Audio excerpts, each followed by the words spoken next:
In the beginning there is silence, not the pregnant silence of creation, but the hollow echo of a soul that has forgotten its own voice. Here, in this gleaming prison of perfection, dwells the wounded child who learned too early that love must be earned, that worth must be performed, that the authentic self is too dangerous to reveal. And so begins the great deception, the fundamental split that tears the psyche in two, the brilliant, shining persona that faces the world, and the trembling, terrified essence that cowers in darkness below. The narcissist journey begins not with grandiosity, but with a wound so profound it threatens to annihilate the very core of being. Picture, if you will, a child standing before a mirror that reflects not their true face, but only what others wish to see. In that moment of recognition, or rather the absence of recognition, something essential dies. The authentic self, tender and vulnerable as morning dew, retreats so far into the depths of the unconscious that even its owner forgets it ever existed. What emerges in its place is the golden mask, the crystalline shell that Jung called the persona. But this is no ordinary social facade. This is armor forged in the fires of early abandonment, polished to such brilliance that it blinds even its wearer. The wounded child, in their infinite creativity and desperate survival instinct, crafts a false self so magnificent, so seemingly perfect, that it becomes their entire reality. They do not wear the mask, they become the mask, and in doing so lose themselves entirely. Like Narcissus gazing into the still waters of the pool, they fall in love with their own reflection, mistaking this shimmering surface for the depths of their being. But what they love is not themselves. It is the image they have created, the persona they have perfected, the golden cage they have built around their own soul. They become both prisoner and jailer, worshipper and deity, lover and beloved in a dance of self-deception, so intricate it would be beautiful if it were not so tragic. The paradox reveals itself in every interaction, every relationship, every moment of supposed connection. Here stands one who hungers for adoration with the desperation of a starving man, yet recoils from authentic intimacy, like a vampire from sunlight. They crave to be seen, yet live in terror of being truly known. They demand love, yet are incapable of receiving it, for love requires vulnerability, and vulnerability would shatter the very foundation upon which their existence rests. This is the great contradiction that defines the narcissistic wound, the simultaneous yearning for and fear of genuine human connection. They are like a person dying of thirst, who rejects every offering of water because it is not served in a golden chalice. The love they seek exists, flows freely around them, but they cannot drink from its source because they have convinced themselves they deserve only the rarest vintage, served with the ceremony due to gods. In the depths of their unconscious, the shadow gathers strength, all those rejected aspects of self that do not fit the golden image. The shame, the fear, the ordinary human frailties that make us whole are banished to the darkness below. But the shadow is not destroyed by rejection. It merely grows more powerful in exile, feeding on the very energy used to suppress it. Like a dragon sleeping beneath the earth, it awaits the day when it will rise to reclaim what has been denied. The persona, magnificent in its construction, becomes a tyrant ruling over the landscape of the psyche. It demands constant maintenance, endless validation, perpetual performance. There can be no rest, no moment of authentic being, for the mask must never slip. Every interaction becomes a stage, every relationship a performance, every day a carefully choreographed dance designed to maintain the illusion of perfection. And what exhausting work it is, this maintenance of false grandeur. The narcissist becomes like Atlas, holding up not the world, but their own fabricated image, and the weight of this deception grows heavier with each passing year. They age not just in body but in spirit, as the energy required to maintain their elaborate construction drains them of all authentic vitality. Yet within this prison of gold, something stirs. Jung spoke of the self, that deeper, wiser aspect of being that yearns always for wholeness, for integration, for the return to authentic existence. Even in the most defended narcissist, this self whispers its quiet truths, sends its subtle signals, creates the very triggers that might one day crack the golden shell and allow the imprisoned soul to breathe again.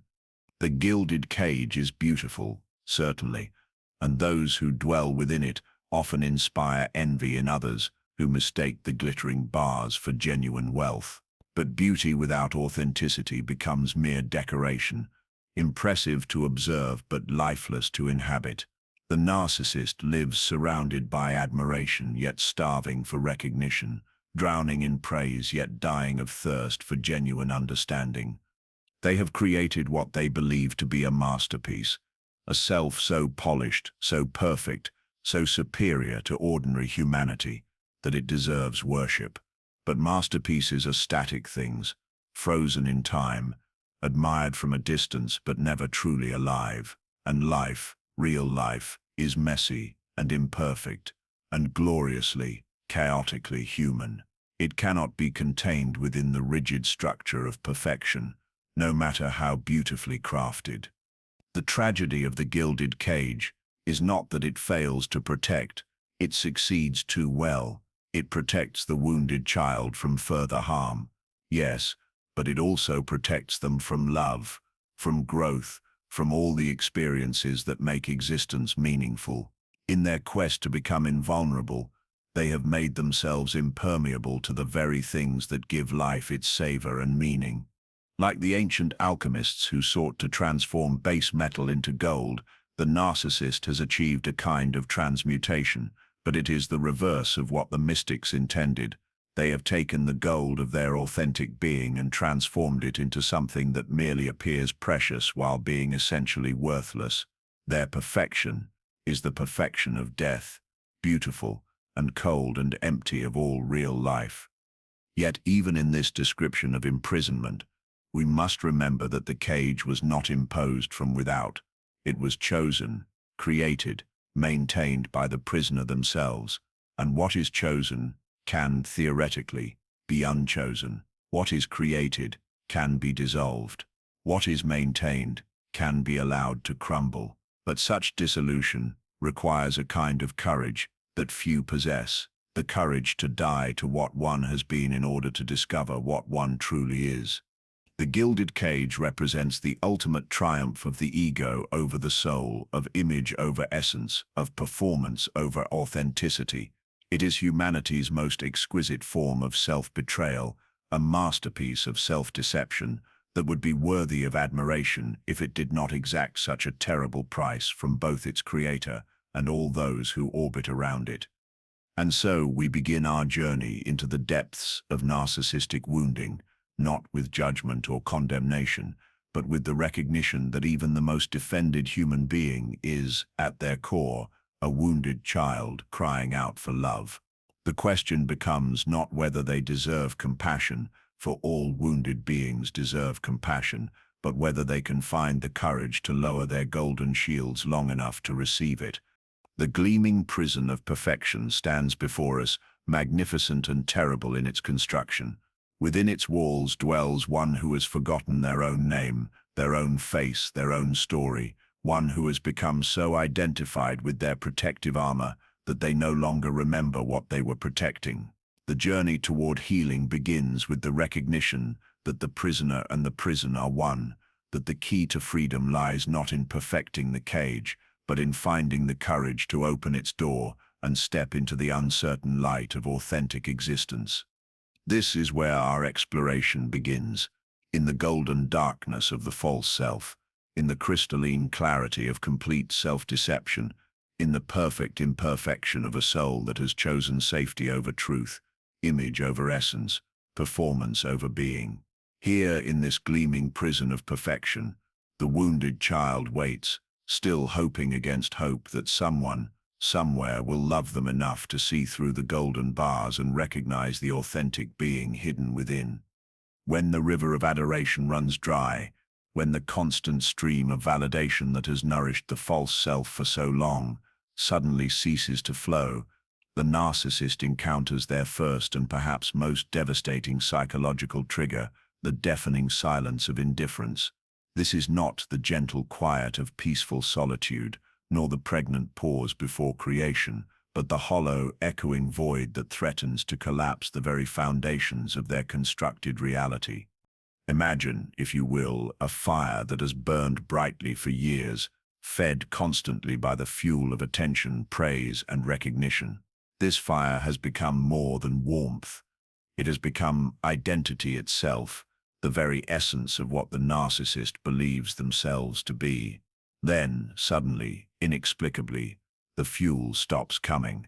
The admirers turn away, the phone stops ringing, the invitations cease to arrive, and the narcissist finds themselves facing something they have spent their entire existence avoiding, the terrifying possibility that they might not matter at all.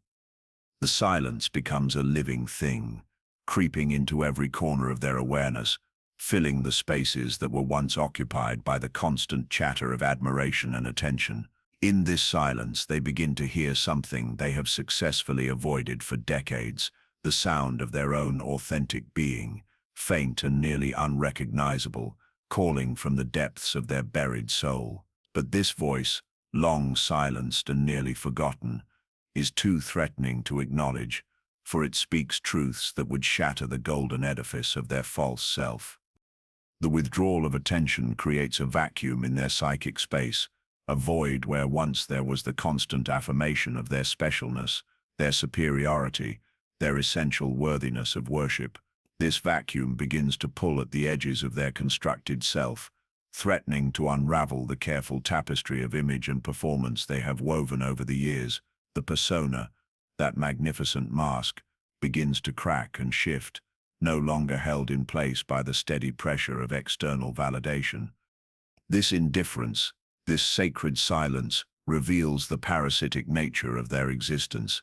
They discover in the most painful way possible that they have no internal source of self-worth, no authentic core from which to draw strength and identity. They are like a beautiful flower that exists only in mirrors, magnificent when reflected but disappearing entirely when the mirrors are removed. The realization that they have built their entire sense of self on shifting sand, on the opinions and attention of others, crashes over them with the force of a psychological tsunami. The narcissist begins to experience what the mystics call the dark night of the soul, but without the spiritual framework to understand or navigate this sacred darkness. Instead of recognizing this silence as an invitation to turn inward, to discover the authentic self that has been waiting patiently beneath the performance, they experience it only as abandonment, as rejection, as evidence of the world's fundamental unfairness and cruelty. In their desperation, they may attempt to recreate the lost attention through increasingly dramatic behaviors, like a drowning person thrashing wildly in water, not realizing that the very violence of their movements is what prevents them from floating. They may become more grandiose, more demanding, more outrageous in their attempts to recapture the spotlight that has moved away from them, or they may sink into a depression so profound it feels like psychological death, which in a sense it is. The false self is dying, but they cannot see this death as liberation. The silence speaks in a language they have forgotten how to understand.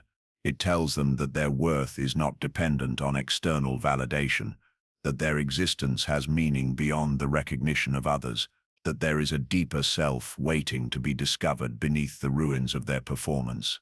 But they cannot hear these truths, for they have spent so long listening only to the chorus of admiration that they have become deaf to the quiet voice of their own soul.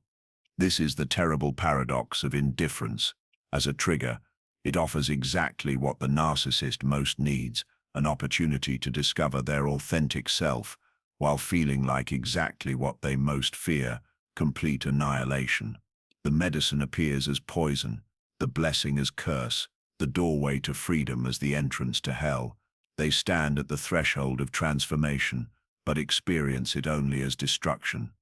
Jung understood that individuation, The process of becoming whole often requires a descent into darkness, a willingness to face the void within and find there not emptiness but fullness, not absence but presence, not death but a different kind of life. But this descent requires a kind of faith that the narcissist has never cultivated, faith in their own worth beyond performance, trust in their own being beyond image, confidence in their own existence beyond the validation of others.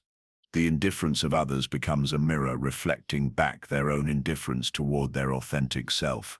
For decades they have ignored, rejected, and abandoned their true being in favor of the golden mask, and now the world mirrors this abandonment back to them. The silence they encounter externally is the same silence they have imposed internally, the quiet that comes when the authentic voice is so thoroughly suppressed that it can barely whisper its truth.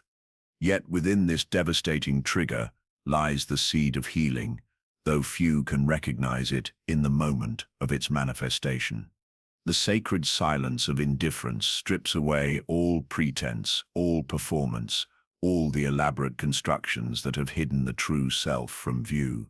In this stripping away, this psychological nakedness, lies the potential for genuine rebirth. But it requires a willingness to sit with the discomfort, to endure the darkness, to trust that beneath the ruins of the false self lies something real and precious and worthy of love. Most narcissists cannot endure this dissolution. They flee from the silence back into whatever forms of attention and validation they can manufacture or manipulate. They cannot bear to sit still long enough for the authentic self to emerge from its long exile. They mistake the death of the false self for the death of all self, and so they fight desperately to resuscitate what was never truly alive in the first place. But for those rare souls who can find the courage to remain present in the silence, to sit with the discomfort of not knowing who they are when no one is watching, to trust that something real might emerge from the ashes of their performance, for these brave ones, indifference becomes the unexpected gift of authentic solitude, the first glimpse of what it might mean to exist, not for others, but simply, purely, completely for themselves. In the labyrinthine depths of the human psyche dwells a figure that Jung called the shadow, that rejected, disowned, and exiled aspect of ourselves that contains all we refuse to acknowledge about our own nature. For the narcissist, this shadow has grown particularly large and menacing, fed by years of denial and rejection, swollen with all the human frailties, vulnerabilities, and imperfections that cannot coexist with the golden image of the false self. And when criticism penetrates the carefully constructed defenses of grandiosity, it speaks with the shadow's forbidden voice, revealing truths that have been buried so deeply they feel like messages from another world. The narcissist has spent their entire existence crafting a persona of flawless perfection, an image so polished and complete that even the smallest imperfection threatens to shatter the entire construction. They have banished to the darkness every trace of ordinary humanity, the capacity for error, the tendency toward selfishness, the simple fact of being flawed and finite like every other human being. These rejected aspects do not disappear. They gather in the unconscious like storm clouds, waiting for the moment when they will be called forth to reclaim their rightful place in the totality of the self. When criticism arrives, whether gentle correction or harsh judgment, it pierces through the golden armor, like an arrow finding the one vulnerable spot in an otherwise impenetrable shield. But this arrow carries more than the immediate wound of disapproval. It carries the voice of everything the narcissist has refused to own about themselves. The critic becomes the unwitting messenger of the shadow, speaking truths that the narcissist has spent a lifetime trying to escape. Imagine the shock, the profound disorientation of one who has convinced themselves they are beyond reproach, suddenly confronted with evidence of their own fallibility. It is like a god discovering they are mortal, a king learning they are naked, a perfect being confronted with proof of their imperfection. The cognitive dissonance is so extreme it threatens to tear the very fabric of their constructed reality. The shadow, long suppressed, begins to stir, All those rejected aspects of self, the selfishness they denied, the cruelty they disowned, the ordinary human failings they projected onto others, begin to press against the barriers that have kept them contained.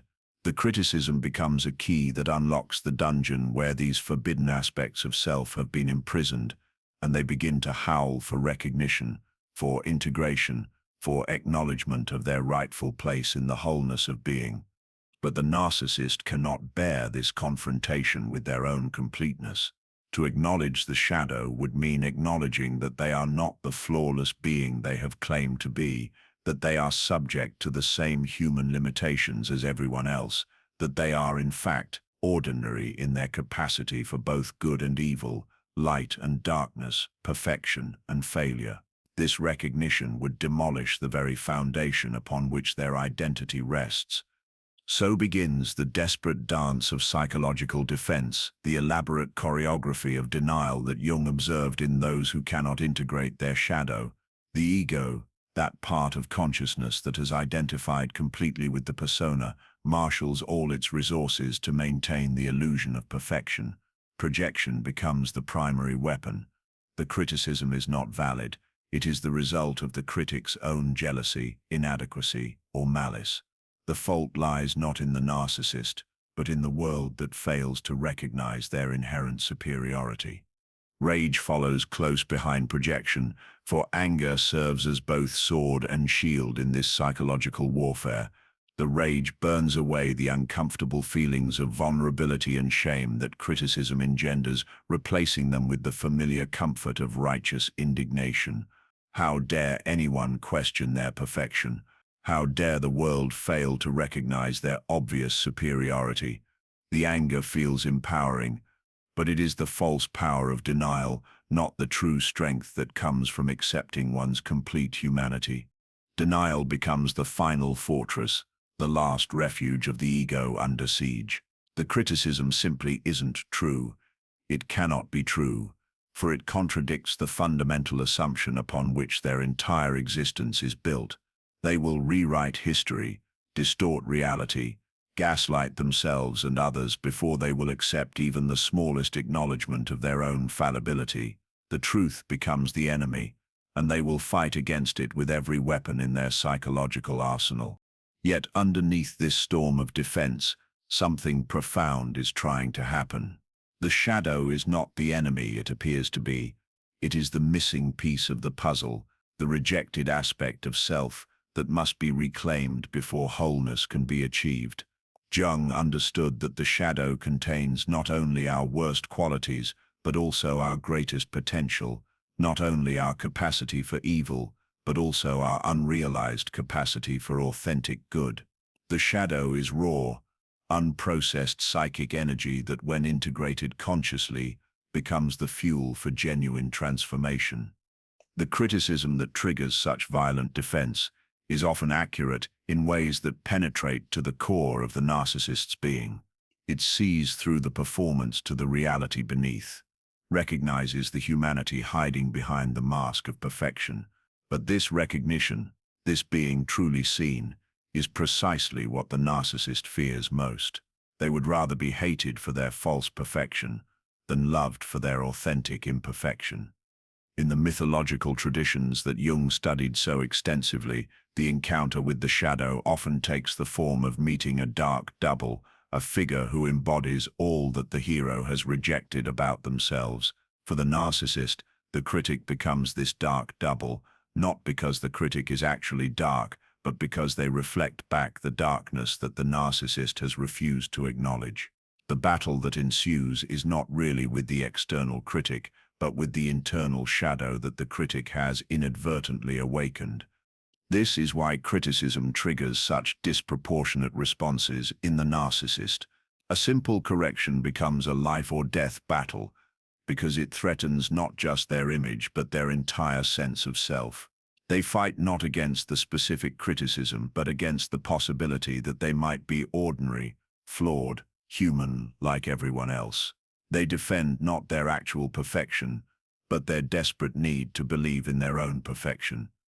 Yet for those rare individuals who can find the courage to listen to the shadow's voice, who can hear in criticism not condemnation but invitation, who can recognize in their own imperfection not failure but the beginning of authentic selfhood.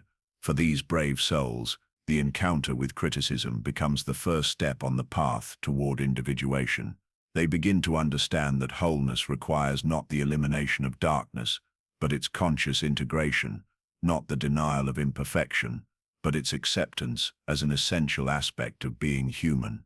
The shadow speaks through criticism, offering the narcissist their first opportunity in years to encounter their complete self. But hearing this voice requires a kind of courage that few possess, the courage to be imperfect, to be ordinary, to be gloriously, messily, authentically human. It requires the willingness to step down from the pedestal of false perfection and join the rest of humanity in the beautiful, terrible, magnificent struggle of being real. In this encounter with criticism as the shadow's voice lies the potential for genuine transformation, though few narcissists can recognize it in the moment of its arrival. The very thing they fight against most desperately, the acknowledgement of their own humanity, is the key to their liberation from the golden prison they have built around their souls.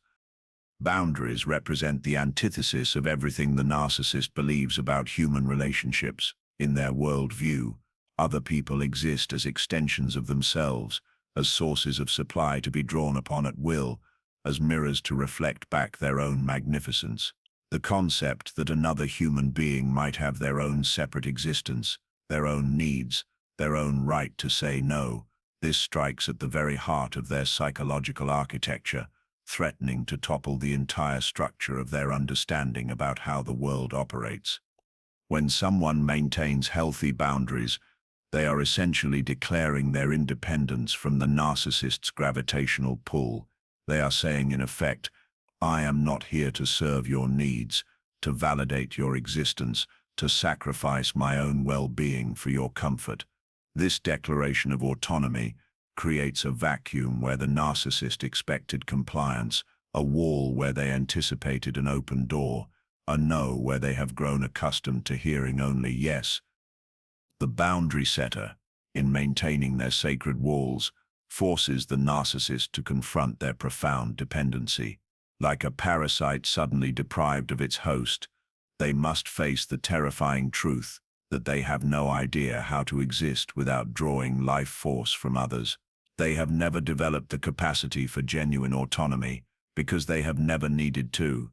There has always been someone willing to breach their own boundaries to accommodate the narcissist's endless hunger for attention, validation, and control. In the archetypal language that Jung so beautifully articulated, the person who maintains boundaries embodies the energy of the hermit, that figure who has learned to find fulfillment in solitude, who carries his own light rather than demanding illumination from others, who has discovered the treasure of his own company and no longer needs external validation to feel complete.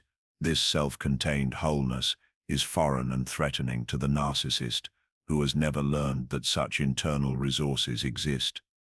This trigger activates the most primitive fears in the narcissistic psyche, the terror of abandonment, the horror of being truly alone, the nightmare of discovering that they are not actually the center of anyone's universe. The boundary becomes a mirror that reflects back their own lack of internal structure, their own absence of genuine self-love, their own inability to provide for themselves the very things they desperately seek from others. The narcissist response to boundaries often follows a predictable pattern, like a storm system moving through the landscape of relationship. First comes the disbelief. Surely this boundary is not meant for them. Surely their specialness grants them exemption from such ordinary limitations. Then comes the bargaining. Perhaps if they charm more brilliantly, manipulate more cleverly, promise more extravagantly, the boundary setter will relent and return to their former compliant state. When these strategies fail, rage erupts like a volcano that has been building pressure for years. How dare anyone limit their access to what they need? How dare another person claim sovereignty over their own life when the narcissist has such urgent requirements? The anger is the fury of a god discovering that mortals will not worship. the rage of a child whose favorite toy has suddenly developed the ability to say no.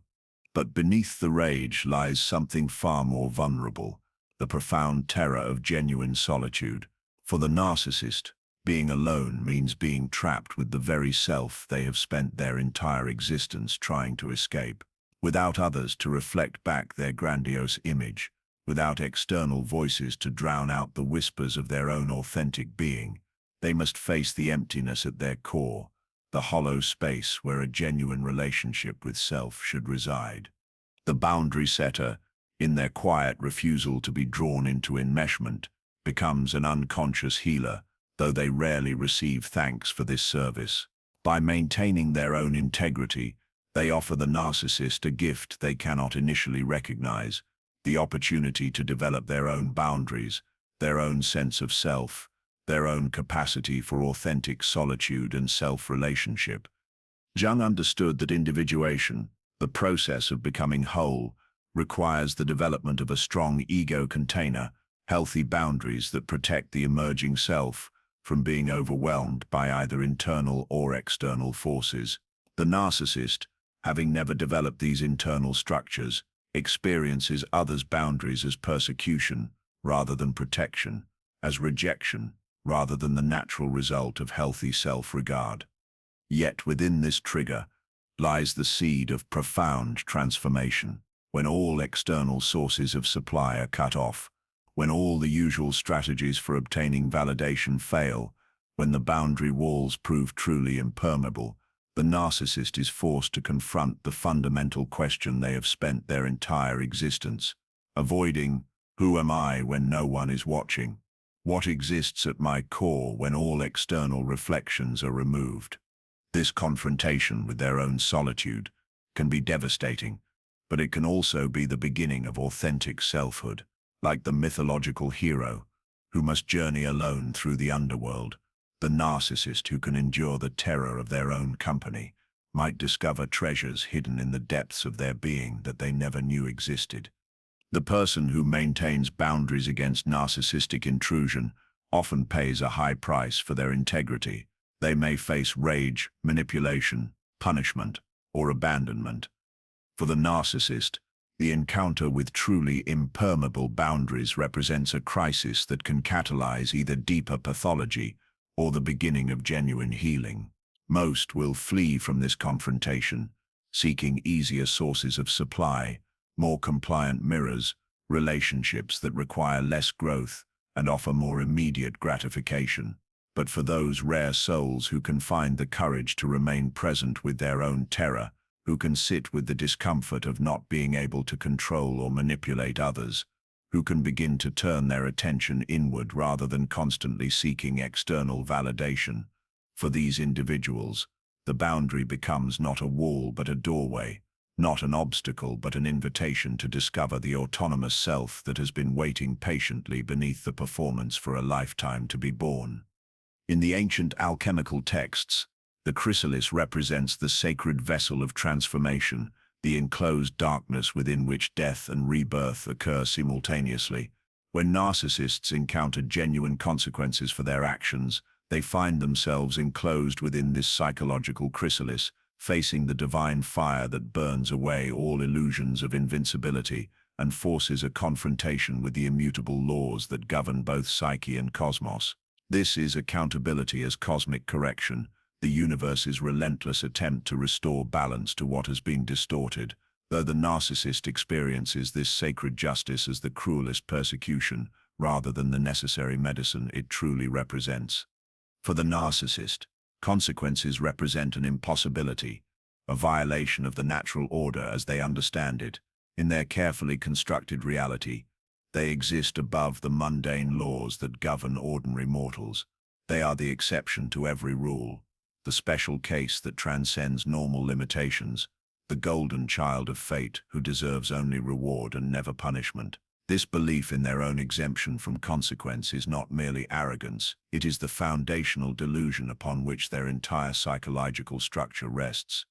When consequences arrive, whether through legal systems, professional accountability, relationship failures, or the simple cause and effect patterns that weave through all human existence, They shatter this fundamental delusion with the force of an earthquake splitting bedrock.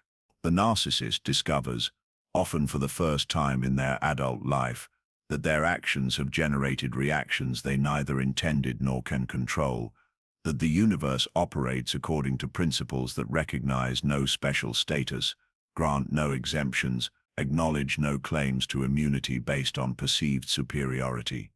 This confrontation with consequences activates what Jung called the transcendent function, that psychological process through which opposing forces within the psyche seek resolution and integration.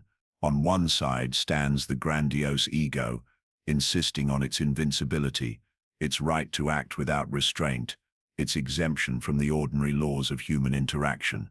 On the other stands reality itself, implacable and uncompromising, delivering the natural results of choices made and actions taken. The tension between these opposing forces creates the psychological pressure necessary for transformation, but it also generates tremendous suffering. Like the alchemical process that requires intense heat to transmute base metals into gold, the encounter with consequences subjects the narcissist's psyche to temperatures that threaten to dissolve their very sense of self. Everything they have believed about their place in the universe, their special status, their immunity from the ordinary struggles of human existence, begins to melt under the relentless heat of reality's correction. Blame shifting becomes their primary strategy, a psychological alchemy in reverse that attempts to transform their own responsibility into others' guilt. The consequences they face are not the natural result of their own choices, but the product of others' jealousy, incompetence, or malice. They become the victims of a conspiracy, the innocent targets of a system rigged against them, the martyrs of their own superiority. This projection serves not only to deflect responsibility, but to maintain their grandiose self-image in the face of evidence that contradicts it. When blame-shifting fails to halt the advance of consequences, they turn to reality distortion, attempting to rewrite the very fabric of what has occurred. They become historians of their own mythology, revising events to cast themselves as heroes rather than perpetrators, as victims rather than architects of their own downfall. The consequences they face become evidence not of their own failings, but of the world's inability to recognize their inherent worth and contribution. Yet consequences have a quality that makes them uniquely resistant to manipulation and distortion. Unlike people who can be charmed, intimidated, or confused, consequences simply are. They arrive with the inevitability of gravity, the impartiality of mathematics, the relentlessness of time itself. A debt must be paid, a relationship must end, a reputation must be rebuilt, a legal penalty must be served, regardless of how much charm is deployed, how many excuses are offered, or how elaborate the justifications become. This immutability of consequences represents the universe's attempt at sacred correction, a cosmic rebalancing that occurs whenever the natural order has been too severely disturbed. In the wisdom traditions that Jung studied, this principle appears as karma, as divine justice, as the wheel of fate that ensures all debts are eventually settled and all imbalances ultimately corrected. But the narcissist cannot see this divine justice for what it is. They experience it only as persecution, as evidence of the world's fundamental unfairness. The chrysalis stage of encountering consequences is designed to be a death experience, the death of illusions, the death of grandiosity, the death of the belief that one can act without regard for others and escape all natural repercussions. But death, in the alchemical understanding, is never final. It is always followed by rebirth, by the emergence of something new and more authentic from the ashes of what has been destroyed. For this transformation to occur, however, the narcissist must find the courage to remain present within the chrysalis of consequence, to endure the dissolution of their false beliefs without fleeing into denial or escalating into rage. They must learn to see consequences not as persecution but as information, not as punishment but as feedback from a universe that operates according to principles of cause and effect that apply to all beings equally. The terror that consequences evoke is the terror of ordinariness, the horrible possibility that they might be subject to the same rules as everyone else, that their actions might generate the same types of reactions that others experience, that they might be, in fact, simply human, rather than divinely exempt from human limitations. This ordinariness feels like death to the grandiose ego, but it is actually the birth of authentic selfhood. Most narcissists cannot tolerate the heat of this transformative fire. They exhaust themselves in desperate attempts to escape or neutralize consequences, burning through relationships, resources, and opportunities in their frantic efforts to avoid the very accountability that could heal them. They become like moths throwing themselves against a flame, destroying themselves in their attempts to extinguish the light that could guide them home to their authentic being. But for those rare individuals who can find the stillness to remain within the chrysalis, who can resist the impulse to flee or fight, and instead allow the consequences to do their sacred work of dissolution and reconstruction, something miraculous becomes possible. They begin to discover that accepting responsibility does not destroy them, it liberates them from the exhausting burden of maintaining an impossible image of perfection. The sacred fire of consequences burns away everything that is not real, not sustainable, not authentically rooted in truth. What remains after this burning is small, perhaps, and humble, certainly, but it is genuine in a way that all the grandiose performances could never be. This is the gold that the alchemists truly sought, not the metal that glitters, but the being that knows itself, accepts itself, and can finally, after a lifetime of performance, simply be itself without apology or pretense. When another's light shines brighter, when excellence appears in forms the narcissist cannot claim or control, their carefully maintained universe of superiority crumbles like sand castles before an incoming tide. This is competition, as the ego's greatest fear made manifest, not the healthy rivalry that spurs growth and celebrates human achievement, but the existential terror of discovering that they are not, in fact, the center of the universe. The narcissist has constructed their entire identity around the foundational belief in their own supremacy. They are not merely good at what they do.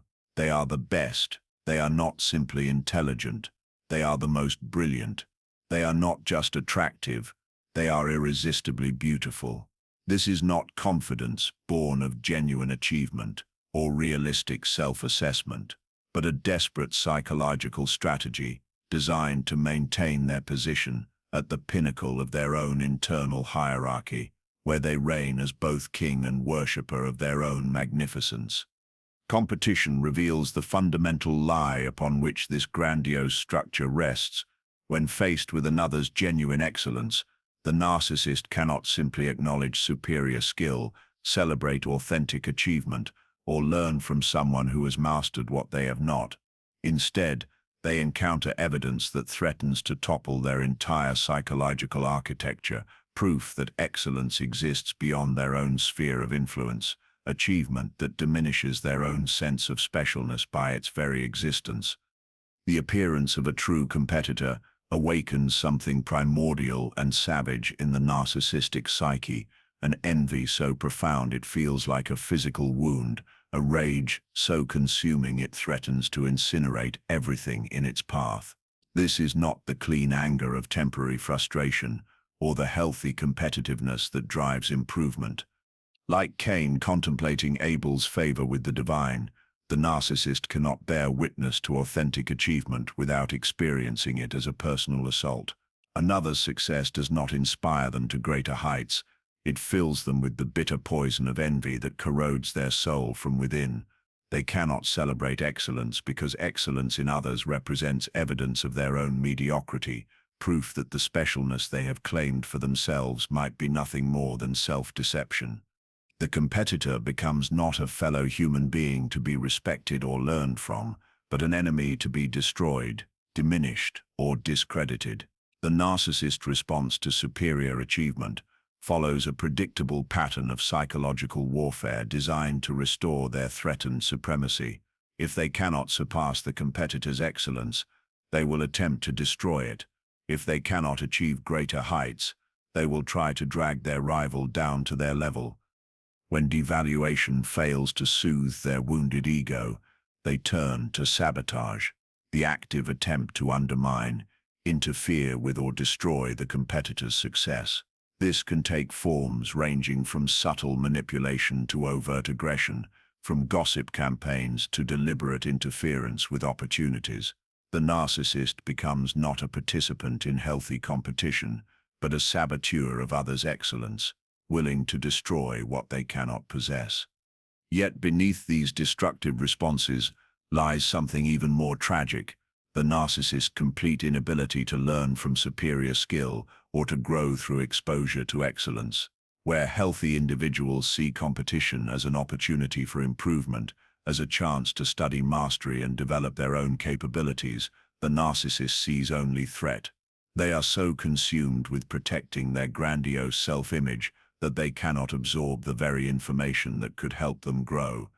This represents one of the most profound losses in the narcissistic condition, the loss of the capacity for genuine learning and development. Competition, which should serve as one of humanity's greatest teachers, becomes instead a source of pure torment. Excellence in others, which should inspire and educate, becomes only evidence of personal inadequacy that must be denied, dismissed, or destroyed. The mythological resonance of this dynamic runs deep through human history and literature. The story of Cain and Abel represents the archetypal pattern of the narcissistic response to competition, the inability to accept that others might receive favor, recognition, or success that one has not achieved oneself. Cain's murder of Abel is not passion, but calculation, not momentary anger, but the deliberate destruction of what he cannot bear to witness. In psychological terms, the competitor represents everything the narcissist has disowned about their own humanity: the capacity for genuine effort, authentic growth, and humble learning. The person who achieves excellence through dedication and skill embodies qualities that the narcissist rejected long ago in favor of the easier path of grandiose fantasy. Faced with evidence of what authentic achievement looks like, they are forced to confront the hollowness of their own claims to superiority. Jung understood that individuation requires the integration of all aspects of the psyche, including those qualities we most envy in others. The competitor often carries the narcissist's shadow, not their dark shadow of cruelty and selfishness, but their bright shadow of authentic capability and genuine excellence. They represent the road not taken, the person the narcissist might have become if they had chosen growth over grandiosity, effort over entitlement, authentic development over false superiority. The envy that competition triggers is therefore not simply about external achievement, but about internal possibility. The narcissist envies not just what the competitor has accomplished, but what they represent: the capacity for genuine excellence that comes through dedication, humility, and willingness to fail and learn and grow. This envy reveals the deepest tragedy of the narcissistic condition: the sacrifice of authentic potential in service of maintaining grandiose illusions. This transformation requires what Jung called the transcendence of opposites, the ability to hold both one's own worth and others' excellence simultaneously, to celebrate achievement without feeling diminished by it, to learn from superiority without experiencing it as persecution. It requires the profound humility of recognizing that excellence is not a zero-sum game, that others' light does not diminish one's own potential for illumination. The competitor who triggers such rage and envy often embodies qualities that the narcissist desperately needs to develop: genuine skill earned through effort, authentic confidence born of real achievement, the quiet satisfaction that comes from knowing one has done one's best regardless of external recognition. These qualities are foreign to the narcissistic mindset, but they represent the very foundation upon which authentic self-worth must be built. For those rare narcissists who can resist the immediate impulse to destroy or diminish the competitor, who can find within themselves the courage to admire excellence even when they cannot claim it, who can use competition as a mirror for their own potential rather than a weapon for others' destruction. For these individuals, the encounter with superior achievement becomes not a source of torment, but a doorway to growth. The path from envy to inspiration requires a fundamental shift in perspective, a willingness to see excellence as abundant rather than scarce, as something to be cultivated rather than hoarded, as a quality that grows stronger when shared rather than weaker when distributed. This shift represents nothing less than the death of the grandiose ego and the birth of the authentic self, a self that can celebrate others' achievements because it is secure in its own worth, that can learn from others' excellence because it is committed to its own growth, that can witness superior accomplishment with joy rather than jealousy because it understands that human flourishing is not a competition with winners and losers, but a symphony in which every instrument contributes to the beauty of the whole. In this transformation, the competitor changes from enemy to ally, from threat to teacher, from evidence of one's own inadequacy to proof of human potential. The narcissist discovers that there is room for many lights to shine brightly in the universe, that excellence in others does not diminish their own capacity for achievement, that the greatest competition is not with others but with their own previous limitations and fears. This is the hidden gift within the trigger of competition. The opportunity to discover that authentic greatness lies not in being superior to others, but in becoming the fullest expression of one's own unique potential, not in diminishing others' light, but in learning to shine more brightly oneself. In the ancient courts of kings and queens, there lived a figure unique among all the royal retainers, the jester, the fool, the sacred clown, who alone possessed the divine license to speak truth to power through the dangerous art of ridicule. Dressed in motley and bells, speaking in riddles and jokes, the court jester could say what no advisor dared whisper, could reveal what no counselor would risk exposing, could hold up a mirror to royalty that reflected not majesty but humanity in all its absurd and vulnerable glory. When the narcissist becomes the object of such sacred mockery, when their grandiose persona shatters beneath the weight of laughter, they experience one of the most devastating psychological triggers known to the human psyche, the collapse of dignity under the penetrating light of ridicule. Laughter has always been humanity's most democratic force, the great equalizer that strips away pretense and reveals the common humanity beneath all our elaborate costumes and performances. It cannot be commanded, cannot be purchased, cannot be manipulated into existence through charm or threat. Laughter emerges spontaneously when the gap between pretension and reality becomes so wide that it can no longer be ignored, when the distance between what someone claims to be and what they actually are becomes a chasm so vast it can only be bridged by the bitter medicine of ridicule. For the narcissist, whose entire existence depends upon maintaining an image of superiority, competence, and unassailable dignity, ridicule represents a form of social death more terrifying than physical annihilation.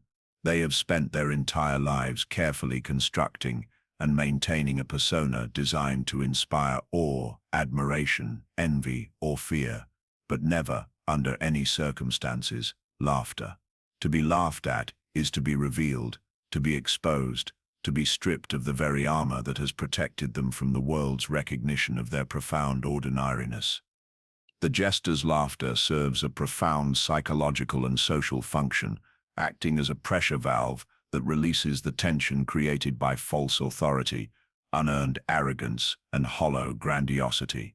When someone claims a status they have not earned, displays a competence they do not possess, or demands a respect they have not merited, ridicule becomes the collective unconscious's way of restoring balance, of deflating pretension, of returning the inflated ego to its proper proportions. Yet for the narcissist, this social correction feels not like justice but like annihilation. Their grandiose self-image depends entirely upon others' willingness to take them seriously, to accept their self-presentation at face value, to reflect back the superiority they claim for themselves. When laughter replaces respect, when mockery supplants admiration, when ridicule drowns out praise, The very foundation of their identity begins to crumble. Public humiliation becomes a dark initiation, a passage through the underworld of social death that strips away all pretenses and forces a confrontation with naked vulnerability. Like the mythological hero who must descend into hell before emerging transformed, the narcissist who becomes an object of ridicule faces a psychological descent that can either destroy them entirely or, in rare cases, catalyze genuine transformation. The laughter of others becomes a mirror, but not the kind of mirror the narcissist has grown accustomed to consulting. This is not the flattering reflection that shows them their imagined perfection, but the funhouse mirror that reveals all their distortions, exaggerations, and self-deceptions in stark and undeniable detail. They see themselves as others see them, not as the magnificent being they believe themselves to be, but as a figure of comedy, a character whose pretensions are so transparent they inspire not awe but amusement. This revelation is devastating because it shatters the fundamental illusion upon which their entire psychological structure rests, the belief that their performance is convincing, that their mask is seamless, that their grandiosity is accepted at face value by their audience. The laughter tells them that their act has been seen through, that their pretenses have been recognized as pretenses, that they have been playing to an audience that was never actually fooled. The response to ridicule follows a predictable pattern of narcissistic injury and defense. First comes the shock, the disbelief that anyone would dare to laugh at their magnificence. This is followed by rage, the fury of a god mocked by mortals, the indignation of one who believes themselves above such treatment. Then comes the desperate attempt at damage control, the frantic effort to restore their damaged image, to explain away the behavior that caused the laughter, to regain the respect that has been lost. But ridicule has a quality that makes it particularly resistant to these usual defensive strategies. Unlike criticism, which can be argued against, or indifference, which can be fought with increased performance, laughter creates its own reality that cannot be easily challenged or overturned. Once the spell of grandiosity is broken by genuine laughter, it becomes extraordinarily difficult to recast, for the audience has seen behind the curtain and cannot easily be convinced to unsee what they have witnessed. The jester's truth cuts so deeply because it bypasses the intellectual defenses and strikes directly at the emotional core. Laughter is not a reasoned response, but a visceral one, emerging from the recognition of absurdity that the conscious mind might be too polite or too fearful to acknowledge directly. When people laugh at the narcissist's pretensions, they are responding to something their deeper intelligence has recognized: the gap between claim and reality, between image and substance, between performance and authenticity. Yet within this devastating trigger lies a profound opportunity for growth, though few narcissists can recognize it in the moment of their humiliation. The laughter that strips away their grandiose pretenses also strips away the burden of maintaining those pretenses, the exhausting effort of keeping up an image that was always unsustainable. Ridicule can serve as a liberation, freeing them from the tyranny of their own inflated expectations and allowing them to discover what it might feel like to be simply, authentically human. Jung understood that the fool archetype represents not ignorance, but wisdom, not failure, but the courage to be genuine in a world that rewards pretense. The court jester could speak truth because he had no dignity to lose, no image to maintain, no pretenses to protect. In becoming an object of ridicule, the narcissist is offered the terrible gift of the fool's freedom, the liberation from the exhausting burden of always needing to appear superior, impressive, worthy of admiration. Most narcissists cannot bear this passage through the valley of humiliation. They flee from situations where their dignity has been compromised, seeking new audiences who have not witnessed their exposure, new stages where they can attempt to rebuild their damaged image. They cannot see the laughter as medicine, cannot recognize the ridicule as a form of social healing, cannot understand that their humiliation might be the first step toward authentic humanity. But for those rare individuals who can find the courage to remain present in the face of ridicule, who can resist the impulse to flee or to attack those who laugh, who can begin to see their own absurdity with the same clarity that others see it, for these brave souls, they begin to discover that being laughed at, while painful, is not fatal, that their dignity can survive being punctured, that they can continue to exist even when others no longer take them seriously. More importantly, they may begin to develop the capacity to laugh at themselves, not with the bitter irony of self-hatred, but with the gentle humor of self-acceptance, the recognition that human pretension is indeed absurd, and that this absurdity is part of what makes us gloriously, imperfectly human.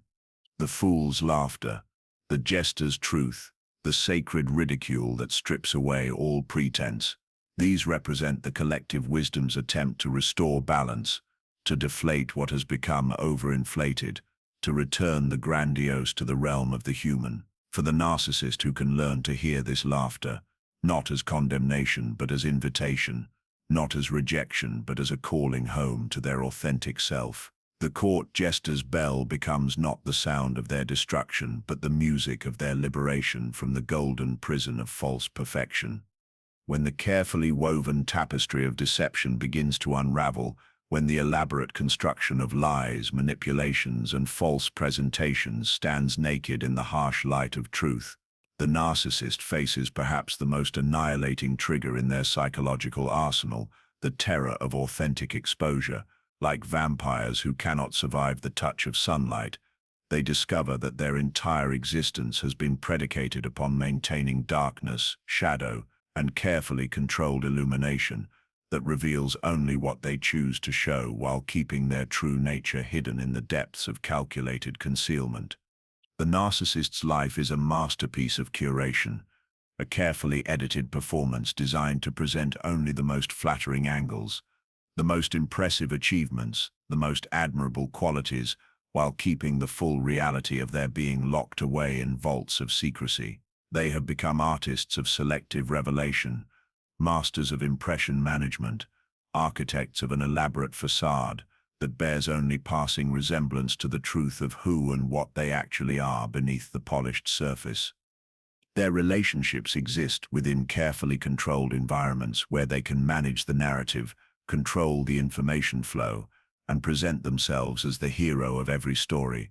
They surround themselves with audiences who know only fragments of their history, pieces of their personality, glimpses of their behavior, never the complete picture that would reveal the patterns, expose the contradictions, and illuminate the manipulative dynamics that define their interactions with the world.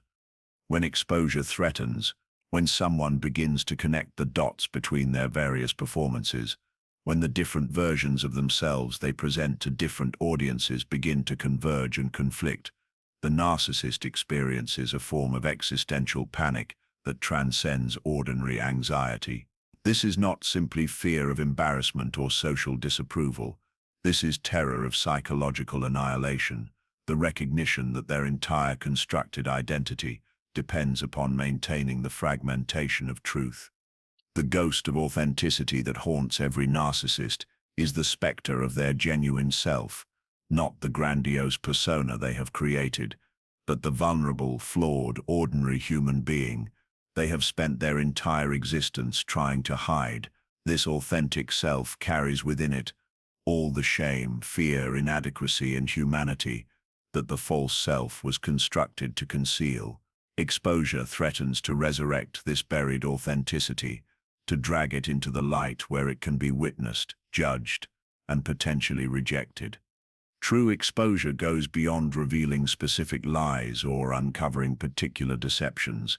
It involves the recognition of patterns, the identification of systematic manipulation, the understanding of the comprehensive nature of the narcissist's performative existence. When someone begins to see not just individual acts of deception, but the architecture of deception itself, when they recognize that authenticity has been systematically eliminated from the narcissist's presentation of self, the exposure becomes total and devastating.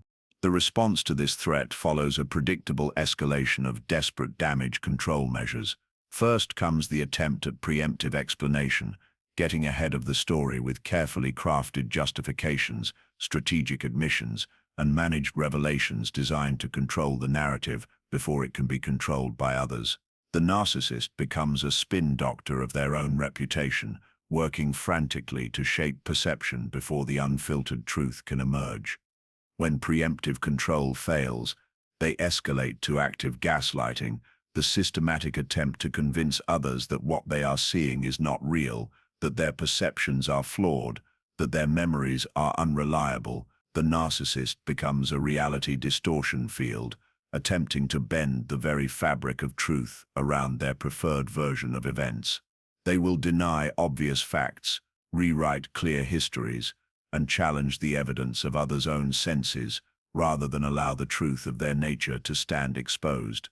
If gaslighting proves insufficient, they may resort to more aggressive forms of reality distortion, attacking the credibility of those who threaten exposure, creating alternative narratives that cast themselves as victims of persecution, launching counter-campaigns designed to shift focus away from their own behavior and onto the alleged failings of their accusers.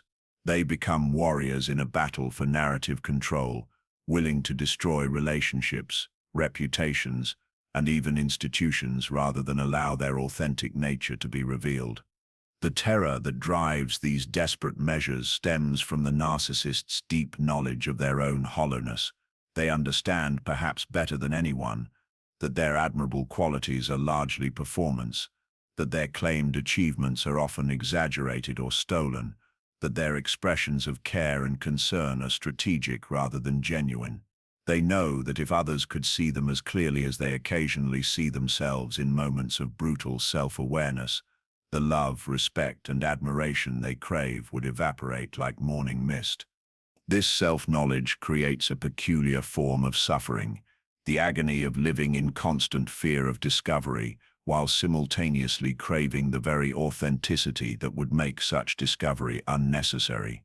The narcissist is trapped in a prison of their own construction, unable to be genuine because they fear rejection, yet unable to find satisfaction in the acceptance they receive for their false presentations, because they know such acceptance is based on deception. Jung understood that the shadow contains not only our rejected darkness, but also our disowned light, those authentic qualities we have abandoned in favor of more socially acceptable performances. For the narcissist, exposure threatens to reveal not only their cruelties and manipulations, but also their genuine vulnerabilities, their real longings, their authentic capacity for love and connection that has been buried beneath layers of strategic presentation. The fear of being seen truly is therefore doubly tragic. It represents not only terror of having their darkness exposed, but also the loss of any possibility for their light to be genuinely appreciated. By constructing such elaborate defenses against authentic revelation, they have also eliminated any possibility for authentic acceptance.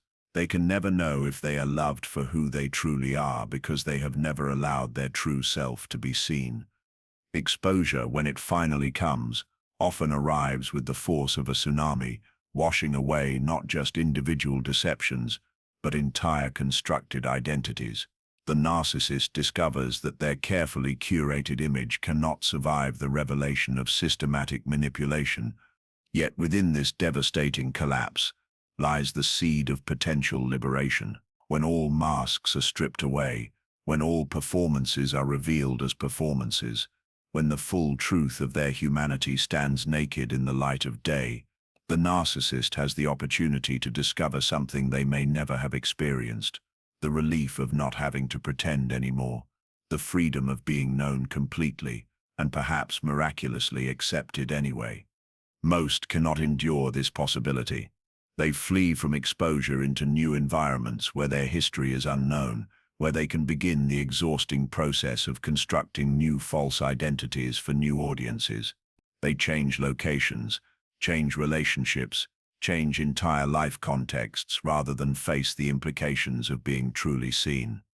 But for those rare individuals who can find the courage to remain present in the face of complete exposure, who can resist the impulse to flee or fight, and instead allow themselves to be seen in their full humanity, flawed, manipulative, needy, vulnerable, and yet still fundamentally worthy of compassion.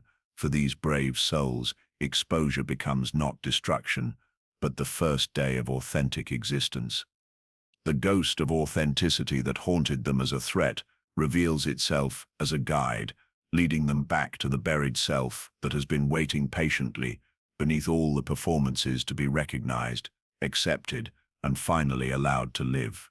In this recognition, exposure transforms from the ultimate trigger into the ultimate gift, the unwrapping of a life that can finally be lived without the exhausting burden of constant performance, without the terror of discovery, without the hollow ache of being applauded for someone they are not. The light of truth, so feared by the false self, becomes the illumination by which the authentic self can finally see its way home to wholeness, to integration, to the simple but profound experience of being genuinely known and against all expectations, genuinely loved for exactly who and what they truly are. In the sacred laboratories of the ancient alchemists, transformation required not gentle warmth but precise, intense heat, temperatures carefully calibrated to dissolve what must be dissolved, to burn away what must be burned, to create the exact conditions under which base metals could be transmuted into gold. When the individual triggers that torment the narcissist begin to converge and amplify each other, they create a psychological furnace of such intensity that it can either utterly annihilate the false self or, in the rarest of cases, catalyze the most profound transformation possible, the death and rebirth of authentic being. This convergence does not occur randomly, but follows the inexorable logic of psychological development, arriving when the narcissist's defensive structures have become so rigid, so elaborate, so removed from reality, that the universe itself seems to conspire to restore balance. Picture the perfect storm of narcissistic injury, the withdrawal of all external validation, leaving them in the deafening silence of indifference, while simultaneously facing criticism that pierces every pretense they have constructed. Those who once served as willing sources of supply erect impenetrable boundaries, refusing to participate any longer in the drama of grandiosity. Consequences, real, unavoidable, life-altering consequences, arrive like bills that can no longer be deferred, demanding payment for years of reckless psychological spending. Into this chaos enters competition that exposes their mediocrity with surgical precision, while public ridicule strips away the last vestiges of their dignity.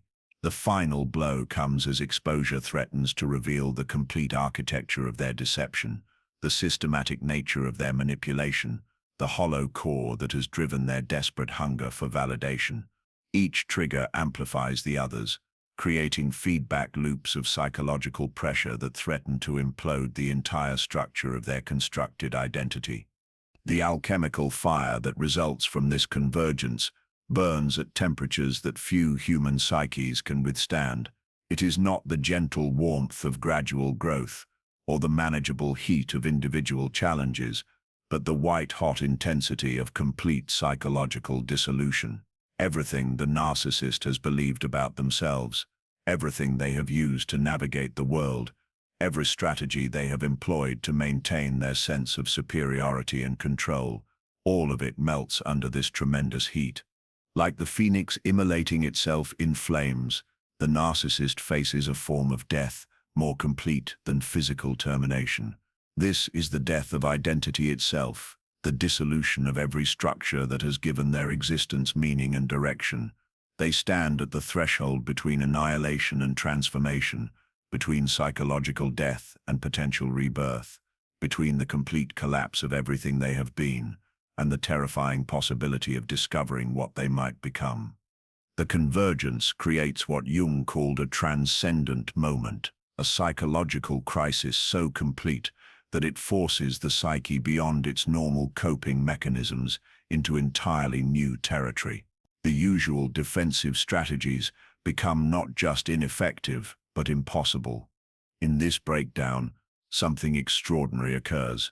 The narcissist, stripped of all their usual defenses, all their familiar strategies, all their reliable sources of false comfort, finds themselves face to face with the authentic self they have spent their entire existence trying to avoid. This meeting is not gentle or gradual. It arrives with the force of a psychological earthquake, shaking the very foundations of their being and revealing structures they never knew existed. The terror is indescribable. Without the protective armor of grandiosity, without the familiar comfort of superior self-regard, without the reliable supply of external validation, they must confront the raw reality of their own humanity. They discover that beneath all the performance and pretense lies not the emptiness they feared, but a being of tremendous vulnerability, profound need, and authentic longing that has been buried so deeply they had forgotten it existed. This confrontation with authentic selfhood in the midst of complete collapse creates what alchemists called the moment of greatest danger and greatest opportunity. The heat is so intense, it can destroy consciousness entirely, leaving behind only fragments of a shattered psyche that may never reassemble into coherent selfhood. Many narcissists do not survive this convergence intact. They fragment into various forms of psychosis, depression, or other psychological disorders from which they may never fully recover. But for those rare individuals who can somehow remain present in the midst of this psychological inferno, who can resist the impulse to flee into complete denial or sink into total despair, something miraculous becomes possible. The same heat that threatens to destroy them also creates the conditions for genuine transformation. The fire that burns away their false identity also reveals the authentic self that has been waiting beneath the ashes for a lifetime to be born. The process resembles what mystics have described as spiritual death and rebirth, the complete dissolution of ego identification, followed by the emergence of a new form of consciousness. But this is not the gentle awakening of meditation or the gradual enlightenment of study. This is violent, traumatic, devastating transformation that leaves no aspect of the previous identity intact. The narcissist who emerges from this alchemical fire, if they emerge at all, is unrecognizable from the being who entered it. Gone is the grandiose self-regard, replaced by genuine humility born of having faced their own complete helplessness. Gone is the desperate hunger for external validation, replaced by a quiet knowing of their own worth that requires no confirmation from others. Gone is the need to be superior, replaced by the relief of being simply authentically human. This transformation is not healing in the conventional sense. It is death and resurrection, ending and beginning, the complete dissolution of one form of existence and the birth of another. Yet such transformation comes at a price that makes it rare beyond imagining. It requires the willingness to die psychologically without guarantee of rebirth, to surrender every defense without knowing what, if anything, will remain when the fire has finished its work. It demands a form of courage that few possess, the courage to let everything burn in the hope that what rises from the ashes will be more real, more authentic, more genuinely alive than what was consumed. Most narcissists, faced with such convergence, cannot endure the heat. They exhaust themselves in desperate attempts to escape, to compartmentalize, to address each trigger individually, rather than face the overwhelming reality of their simultaneous manifestation. They become like someone trying to hold water in cupped hands, frantically attempting to prevent the complete dissolution of their identity, while the very effort hastens its collapse. The convergence of triggers serves as the universe's final attempt at correction, the psychological equivalent of an intervention that says the gentle approaches have failed, the individual lessons have been ignored, the gradual awakening has been refused. Now you must face all at once, what you have spent a lifetime avoiding, and in this facing, discover whether you have the courage to be reborn. For the rare individual who can somehow find the stillness to remain present in this perfect storm, who can discover within themselves the capacity to burn without being consumed, who can die to everything they have been, while trusting that something authentic will emerge from the ashes, For this extraordinary soul, the convergence becomes not destruction, but the most profound form of healing imaginable. They discover that the fire they feared would destroy them has instead revealed their indestructible essence, that the death they thought would end them has actually freed them from the prison of false identity, that the convergence they experienced as punishment was actually the universe's most generous gift, the opportunity to become, finally and completely, who they truly are beneath all the performances, pretenses, and protective armor they no longer need. In this alchemical fire of converging triggers, the base metal of narcissistic grandiosity is finally, painfully, miraculously transmuted into the gold of authentic being, not the false gold of superior self-regard, but the true gold of integrated wholeness, humble humanity, and the quiet strength that comes from having survived the complete dissolution of everything one thought they were, and discovered that what remains is more precious than anything that was lost in the flames. In the sacred literature of the mystics, there exists a phenomenon known as the dark night of the soul, that passage through absolute desolation, where all consolations fail, all certainties crumble, and the pilgrim finds themselves wandering in a wilderness so complete that even the memory of light seems like a cruel delusion.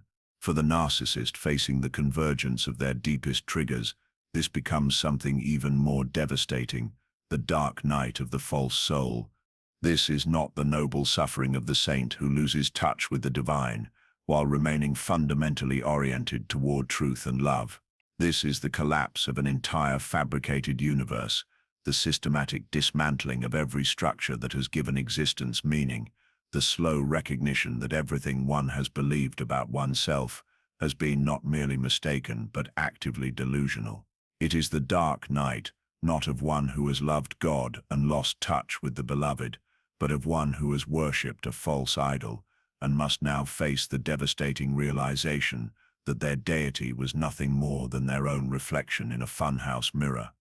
The narcissist enters this dark night, not through voluntary spiritual discipline, but through the forced recognition that their carefully constructed reality can no longer be maintained. The triggers that once could be managed individually now converge into an unrelenting storm that strips away pretense with the systematic thoroughness of a surgical procedure performed without anesthesia.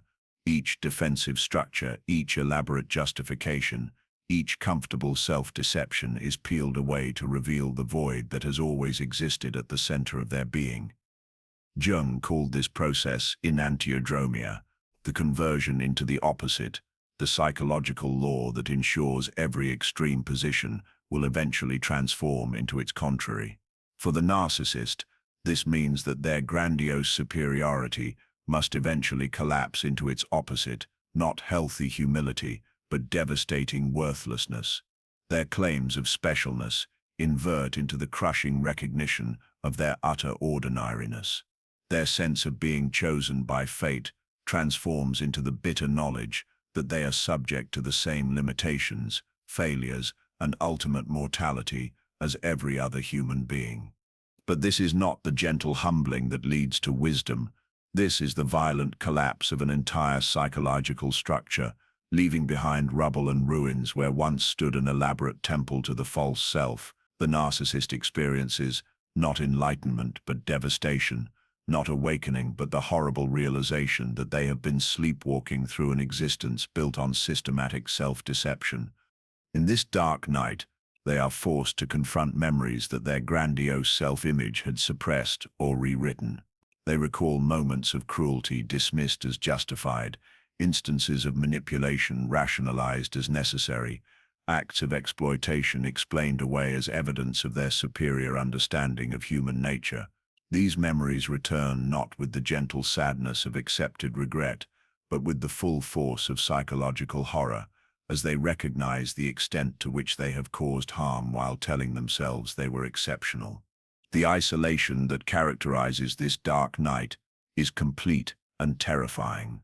The narcissist discovers that they have no genuine relationships to fall back on, no authentic connections that can provide comfort in this time of dissolution.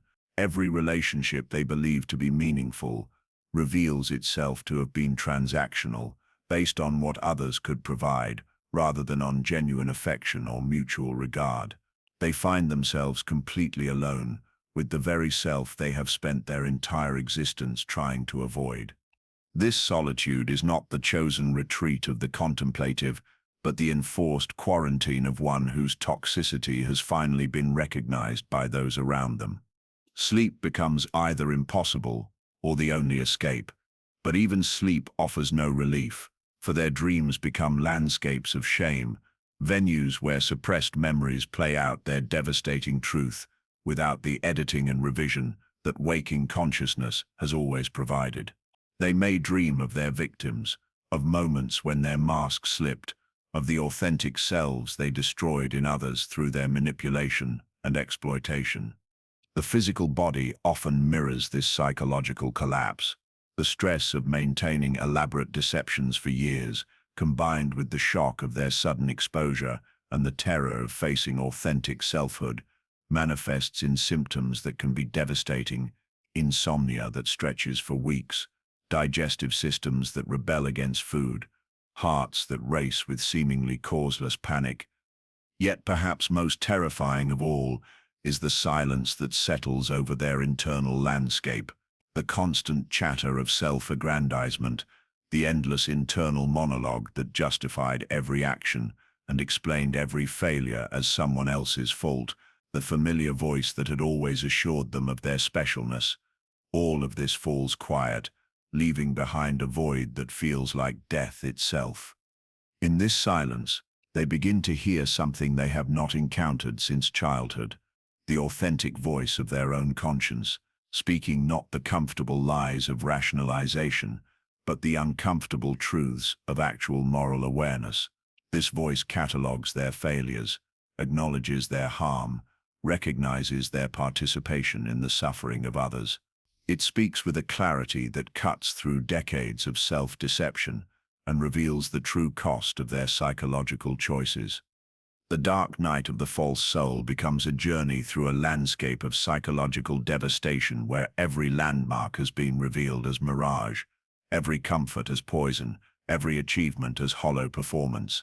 The narcissist must traverse this wasteland without the usual tools of defense, manipulation, or external validation. They are naked in a psychological desert, forced to confront not only what they have done, but who they have failed to become. Most cannot complete this journey. The pain of authentic self-awareness proves too intense, the recognition of their own emptiness too devastating, the absence of their familiar defenses too terrifying. They retreat into new forms of denial, seek new sources of supply, construct new versions of grandiosity to replace the ones that have collapsed. They emerge from this dark night, not transformed but hardened, not awakened but more deeply committed to their delusions. But for those extraordinary individuals who can somehow find the courage to remain present in this psychological hell, who can resist the impulse to flee into new deceptions or sink into complete despair, who can sit with the full horror of recognizing what they have been and what they have done, for these rare souls, the dark night begins to reveal its hidden purpose. They discover that the voice of authentic conscience, so painful in its initial revelations, also carries within it the possibility of genuine remorse, real accountability, and the first stirrings of authentic moral feeling they may have experienced since childhood. They begin to understand that the collapse of their false structures, while devastating, has also created space for something real to grow in the ruins. The dark night of the false soul, for those who can endure it without fleeing, becomes the necessary preparation for genuine rebirth. Like the earth that must lie fallow before new crops can grow, the psyche must be stripped bare of all its false constructions before authentic being can take root and flourish. The dark night ends not with the dawn of easy comfort, but with the first faint possibility that a life lived in truth, however humble and ordinary, might be infinitely more valuable than a lifetime spent worshipping the glittering idol of the false self that has finally, mercifully, from the ashes of psychological annihilation, from the ruins of grandiose self-deception, From the depths of the dark night where every false construction has been stripped away, there emerges, rarely miraculously, against all odds, a figure that mythology has always recognized as sacred, the wounded healer. The narcissist who achieves genuine transformation does not simply recover from their condition. They are fundamentally reconstituted, rebuilt from the ground up with materials entirely different from those that comprised their original psychological architecture. Where once stood the gleaming fortress of grandiosity, now rises a humble dwelling built from the stones of authentic experience, genuine remorse, and the profound wisdom that comes only from having touched the bottom of one's own capacity for self-deception and somehow finding the courage to turn toward truth. This transformation represents one of the most extraordinary phenomena in the landscape of human psychological development, the complete reversal of the narcissistic position, the utter transmutation of psychological lead into genuine gold. But this gold bears no resemblance to the false gilding that once covered their wounded interior.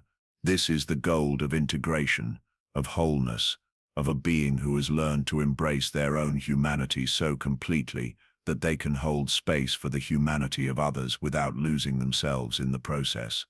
The journey from narcissistic grandiosity to wounded healer requires passing through stages of psychological death and rebirth that would destroy most individuals entirely. The narcissist must first face the complete collapse of their false self, must sit in the ruins of their constructed identity without fleeing into new deceptions or sinking into permanent despair. They must learn to tolerate the terrible vulnerability of being authentically seen, must develop the capacity to experience genuine remorse without being crushed by its weight.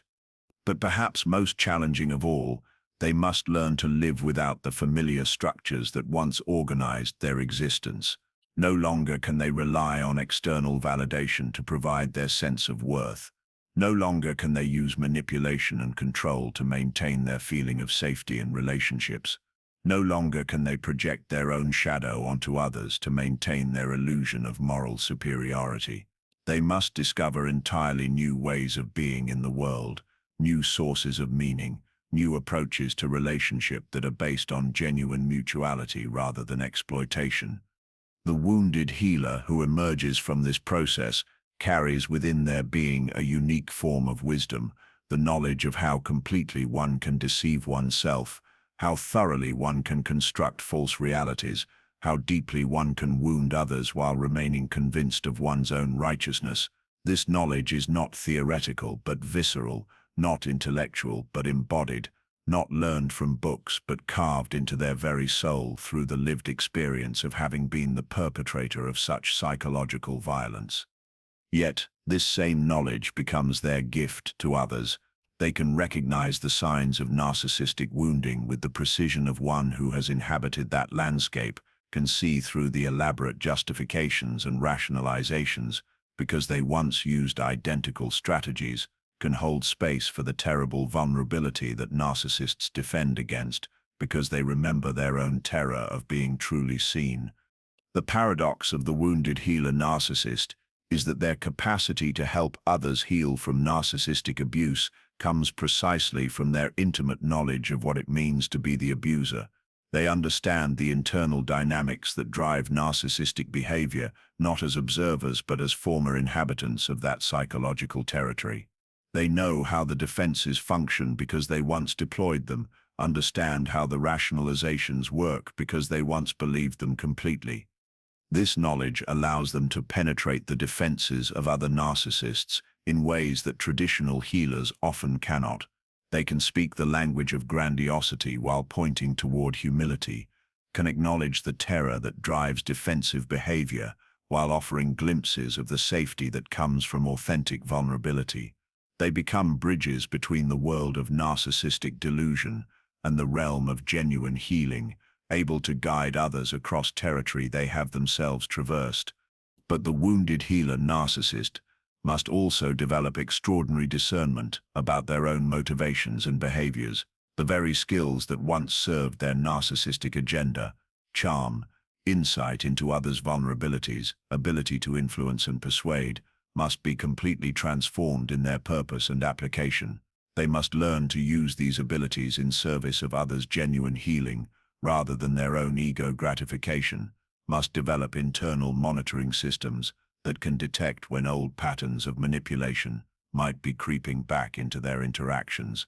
This requires a level of self-awareness and ongoing vigilance that few people ever achieve. The transformed narcissist must become intimately acquainted with their own capacity for self-deception, must develop the ability to recognize the subtle ways in which grandiosity might attempt to reassert itself. They must learn to hold their own healing journey with profound humility, understanding that their transformation is not an achievement to be celebrated, but a gift to be stewarded with careful responsibility. The wounded healer who has emerged from narcissistic transformation often finds themselves in the unique position of being able to love the humanity in others that they once sought to exploit. Having learned to face and accept their own complete humanity, including their capacity for cruelty, manipulation, and self-deception, they develop the ability to see these same capacities in others without judgment or condemnation. This does not mean they become naive or fail to recognize destructive behavior. Rather, they develop the ability to see the wounded child beneath the narcissistic defenses, to recognize the terror that drives grandiose behavior, to understand that even the most elaborate psychological defenses serve the basic human need for safety and survival. They can hold both compassion for the woundedness and clear boundaries around the behavior, can offer understanding without enabling continued harm. The mythological resonance of this transformation cannot be overstated.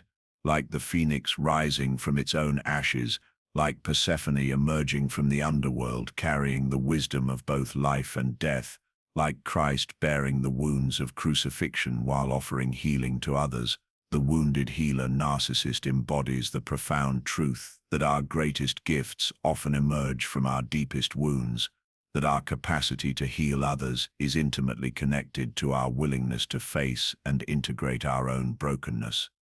Yet this transformation comes with its own unique challenges and responsibilities. The wounded healer must learn to navigate relationships with people who may have been harmed by narcissists, must find ways to acknowledge their own history of causing similar harm without being crushed by guilt or rejected by those they seek to help. They must develop the wisdom to know when their past should be revealed as part of their healing work, and when it might be counterproductive or re-traumatizing to others. They must also guard against the subtle ways in which their healing work might become a new form of narcissistic supply, the admiration and gratitude of those they help, the recognition of their unique insights and abilities, the sense of specialness that comes from having survived such complete transformation. All of these can become traps that pull them back toward grandiose self-regard if they are not approached with extraordinary consciousness and humility. The genuine wounded healer who has emerged from narcissistic transformation learns to hold their own story and abilities with what Buddhist teachings call don't know mind, a profound humility that recognizes how much they still don't understand, how much they are still learning, how much their own healing remains an ongoing process rather than a completed achievement. In this posture of humble service, the former narcissist discovers something they never experienced during their years of grandiose performance, genuine satisfaction that comes not from being admired, but from being useful, not from being seen as superior, but from being authentically helpful, not from taking from others, but from offering whatever genuine gifts have emerged from their journey through psychological death and rebirth.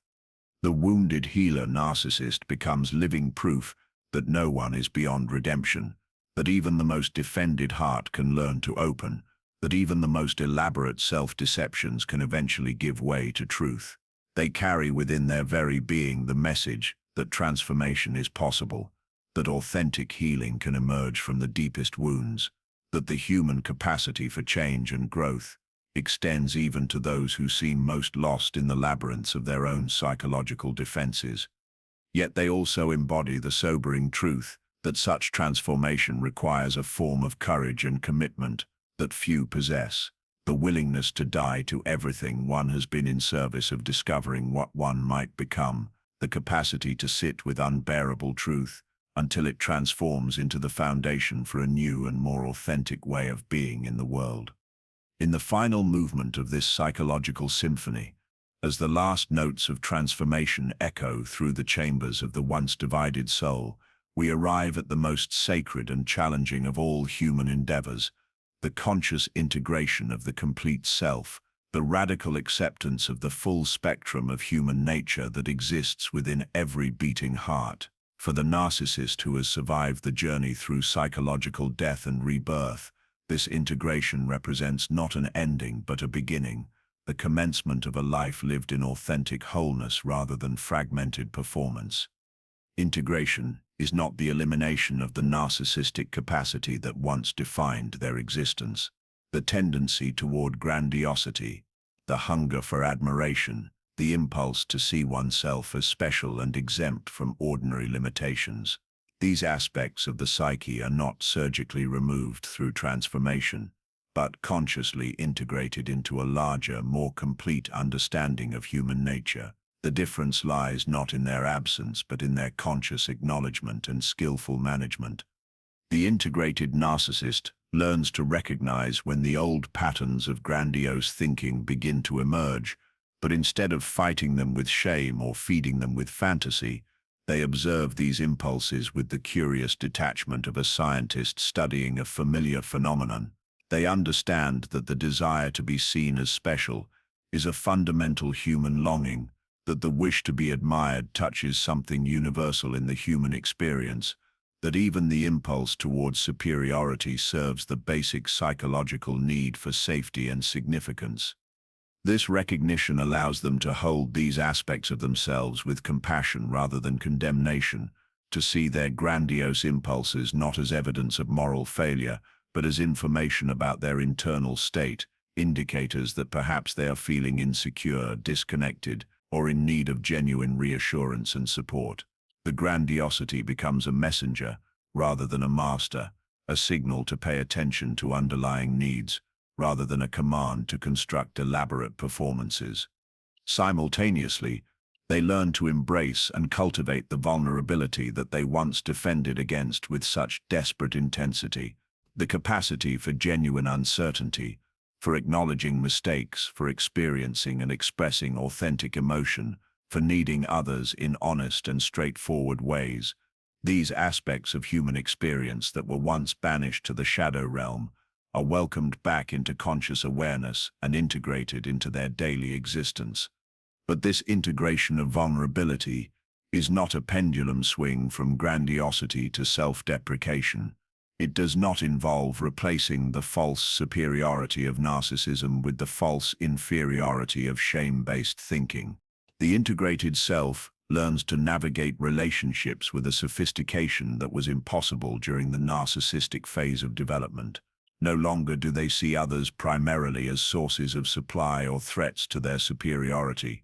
Instead, they develop the capacity for what Martin Buber called I-thou relating, the ability to encounter other human beings as complete subjects in their own right, with their own valid perspectives, needs, and autonomous existence.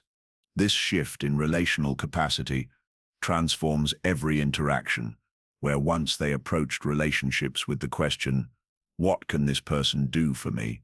they now engage with curiosity about, "Who is this person, and how can we create mutual benefit and genuine connection?" The exploitative dynamics that characterized their previous relationships give way to patterns of authentic reciprocity, genuine care, and mutual respect. Yet this transformation does not eliminate their sharp intelligence, their capacity for insight into human behavior, or their ability to influence and persuade others. Instead, these gifts are redirected toward purposes that serve not only their own needs, but the genuine well-being of those around them. They learn to use their understanding of human psychology to help rather than manipulate, to support rather than exploit, to heal rather than harm. The integrated narcissist discovers that their previous need for external validation, while never completely eliminated, can be balanced and complemented by a growing capacity for internal validation. They learn to recognize their own worth without needing constant confirmation from others, to appreciate their own efforts and achievements without requiring an audience, to find satisfaction in private moments of growth and self-awareness that no one else may ever witness or acknowledge. This internal validation does not arise from renewed grandiosity, but from a deep acceptance of their own humanity, flaws and gifts alike. They learn to value themselves not because they are superior to others, but because they are part of the human community, not because they are perfect, but because they are real, not because they deserve special treatment, but because every human being deserves basic respect and consideration. The process of integration requires ongoing vigilance and commitment. The old patterns of narcissistic thinking and behavior do not disappear but must be consciously managed and redirected throughout the remainder of their life. This is not a burden but a practice, not a problem to be solved once and for all, but a dynamic relationship with their own psychological complexity that requires constant attention and refinement. They develop what might be called a psychological immune system, the ability to recognize when they are beginning to slip back into old patterns of thinking or behaving, and to make conscious corrections before these patterns can fully reassert themselves. This requires extraordinary self-awareness, honest self-reflection, and often the support of others who can offer perspective when their own vision becomes clouded by familiar defensive strategies. The integrated narcissist also learns to make amends, not through grand gestures designed to restore their image, but through consistent, humble efforts to repair the relationships and trust that were damaged during their years of unconscious behavior. This process of making amends is not about earning forgiveness or manipulating others into renewed relationship, but about taking authentic responsibility for harm caused and demonstrating through sustained action that real change has occurred. Perhaps most remarkably, they discover that authentic humility, not the false humility of shame or self-deprecation, but the genuine humility of accurate self-assessment, brings a form of peace and satisfaction that all their years of grandiose performance never provided. There is profound relief in no longer needing to maintain an impossible image of perfection, no longer having to monitor and control others' perceptions, no longer living in constant fear of being discovered as less than the superhuman being they once claimed to be. This humility allows them to learn from others in ways that were impossible during their narcissistic phase. They can receive feedback without experiencing it as an attack on their fundamental worth, can acknowledge their limitations without feeling diminished, can recognize others' superior knowledge or skill without experiencing it as a threat to their own value.